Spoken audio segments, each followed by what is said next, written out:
So last week, my video expose on Nestle and their horrible, disturbing practices in Malaysia that are leading to obesity went viral. And about 1 million people watched the video. Some 17,000 people, mostly in Malaysia, shared it on their Facebook, and Nestle actually responded. Now that prompted me to do some further digging into what Nestle is doing, and what I found is disturbing. That's what I'm going to talk about in this video. See, Nestle says that their drink Milo is a health drink. They run ads telling kids to drink Milo every single day. They say that Milo gives you energy. What they don't say is that Milo actually makes you fat, that no real athlete would put this in their body, and that energy comes from sugar spikes. This is milk, and this is actually Nestle milk. So see, Nestle, I don't dislike all your products. Your milk is actually pretty good. I wish you would stick to milk rather than coming up with useless crap like Nesquik and Milo. Now, most kids in America and Europe drink milk because we know that milk can have a good effect on kids. Milk has natural sugars, lactose. It's a natural sugar. Nestle gets parents in Asia and the developing world to add this crap to milk, Milo. So Nestle's press release says they try to put 6 grams of sugar in a glass of Milo. Not true. At the back of a Milo tin in Malaysia, it actually says add 3 teaspoons of Milo. 3 teaspoons of Milo is roughly 9 grams of sugar. Now, you want to know what 9 grams of sugar looks like? 9 grams of sugar is roughly this. This are Nestle bonbons. This is a candy that Nestle markets. Each one has 3 grams of sugar. Candy itself is fine. My kids will eat this maybe once every 2 weeks or so.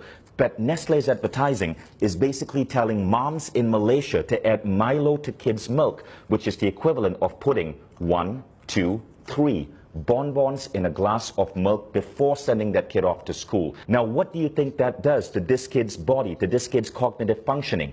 This much sugar comes really close to the daily recommended sugar allowance for an adult, which is 25 grams. A glass of Milo, 20 grams of sugar. But that's only the start of the bull.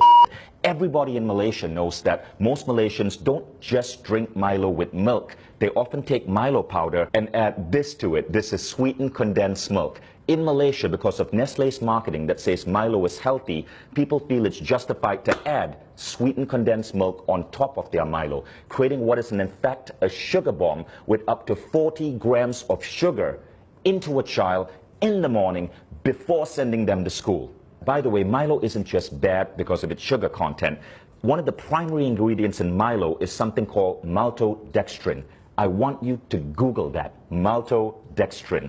This is what Nestle is having us put into the bodies of Malaysian children. Now, if you think Nestle is content with just screwing up kids' milk drinking habits in the developing world, think again. This is what a reader sent me from Australia. In Australia, the Nestle ads for Nesquik, their chocolate milk drink, says, make ordinary milk into extraordinary. Ordinary milk is a nutrient-dense drink that's healthy for kids.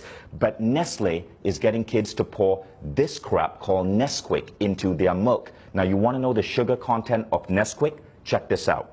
In 11 grams of Nesquik, there are 8.8 grams of sugar. That's 80% sugar, which is why in Britain, the government banned Nestle from advertising Nesquik as a great start to a child's day. Now, it would be disturbing enough if Nestle was simply, as a massive food company, screwing up the way kids drink milk, but they're also screwing up breakfast. So this is a breakfast cereal from Nestle called Strawberry Minis, right? Strawberry Minis, there's a picture of a strawberry here. It looks healthy in every way, but then you read the ingredient label. And by law, Nestle has to list ingredients in order of most common. Here's the ingredient label for Strawberry Minis. Number 1 ingredient, sugar. Number 2 ingredient, palm oil. Number 3 ingredient, glucose syrup. Number 4 ingredient, maltodextrin. Number 5 ingredient, cornstarch. Number 6 ingredient, salt. You don't get to strawberry till number 7, and it's strawberry powder, 0.3%.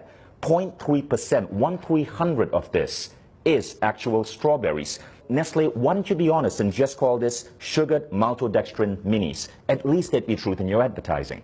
Now, in the press release, Nestle justifies the addition of sugar in this way. It's to maintain the taste that Malaysians are used to. That's like a drug dealer saying, I have to keep giving my client cocaine because he's used to the high of cocaine.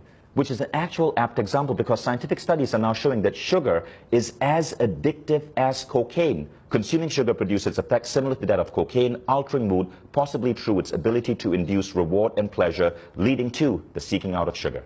Nestle puts sugar in their products because it gets you hooked on them, so you keep buying Nestle products, which is why their stock is continuously growing the more addicted you get. Nestle has successfully made Malaysia the world's highest per capita consumers of Milo. Nestle's mission and vision say this: to be the world's leading nutrition, health, and wellness company. Let's think about that. If the world's leading nutrition, health, and wellness company is telling our children to pump this into their body, what does this say about the future of the human race? And I am not at war with you. We, the 17,000 people who shared my video, the millions who viewed it, we all are at war with bad health and obesity. It's killing us, literally. It's making our kids obese. It's reducing the performance of our children in school. All we want you is to be on our side and to live up to your damn mission.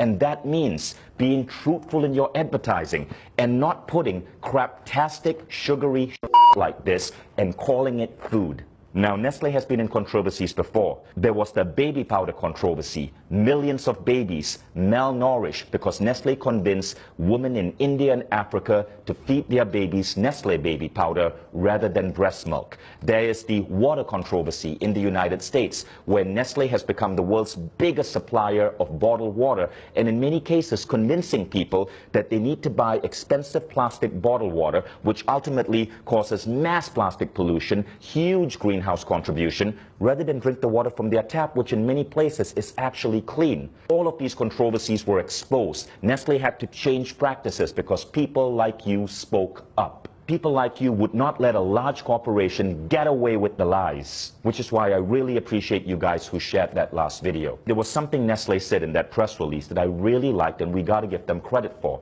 They said, in line with the ever-evolving needs of our consumers, we continuously make efforts to produce healthier and tasty products.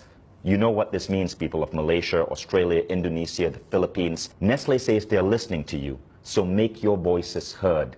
Share this video, dub this video in your native language. You can even take the script from this video and the previous video, act it out yourself, put it up on your YouTube channels. You get the views. Share it with your friends on WhatsApp, share it on Facebook, spread this video. Nestle says they are listening to you. Let's see if that's true or it's another Nestle lie.